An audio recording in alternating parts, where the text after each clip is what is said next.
Ano po yun? May ano man. Teka na.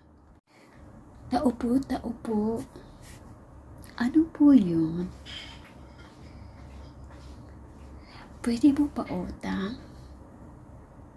Uutang ka na naman. Hindi ka pa nga nakapagbayad kahapon yung nakaraan, mag-isang buwan na.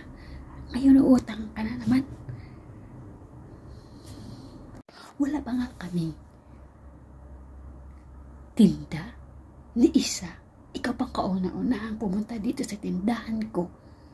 Tapos, uutang ka lang din. Ang aga-aga pa.